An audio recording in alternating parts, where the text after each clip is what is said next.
you built your business kind of on your sphere of influence. So Yeah. talk kind of about, how you went from your sphere of influence to now where you're at today. Yeah, sphere of influence was super important for me. I was able to take people that I grew up with, people that were friends of friends. I started looking, okay, I've got my friends that I hang out with. I've got family members. I've got tenants in the buildings where I used to manage. But then I started looking at who were my high school buddies, who were my college friends, who were my camp friends. I went to summer camp, who were, the parents of kids I grew up with. And slowly but surely, someone says, oh, I have a colleague who's looking for a house, and you do a decent job. And then all of a sudden they have another colleague or they have a sister. And I noticed it come to a real fruition last year. A guy that I went to summer camp with in the 90s, his sister was wanted to move. So his sister was selling a condo in Waltham, buying a house in Wayland. And then his wife got a job transfer. So they were selling their house, moving to the North Shore, buying a new house. And then his father calls me up and says, the grandmother was going to be moving out of her place. So all of a sudden, one person I went to camp with in the 90s is 5 deals.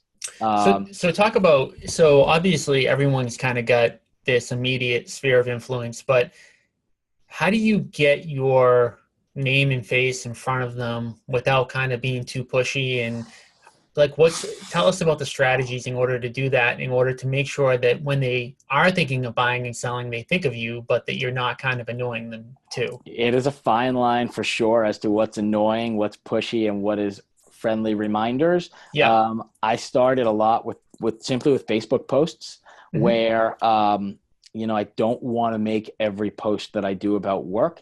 And I don't want to make, but I want to make sure that people know what I do. And for me, this was, 5-6 years ago. It wasn't a business page. It was my personal page where I would, just take a picture of a closing that I had and said, super pumped for these awesome buyers getting their first house.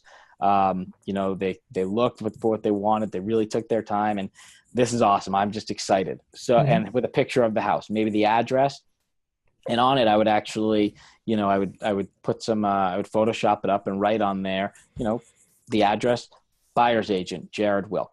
And I did this, if you got 10 sales in a year, which quite frankly, when you're starting out, 10 sales is pretty good. And if I could do that, that's only once a month, give or take. So it's not overly aggressive in someone's face. And then, someone says something to you. I got a message once from a girl that I went to high school with saying she's selling her house. It looks like you're doing great on Facebook. Would you be interested in helping me? I wrote back to her. I said, and this is not someone I was ever really particularly close with, but I wrote her back. I said, that'd be awesome. I would love to sell the house of the girl I literally grew up next door to. And she goes, oh yeah, I forgot we lived on the same street. She just knew we went to the same high school because we were never friends. We talked maybe in 5th grade. That was it. So there are definitely ways to just remind people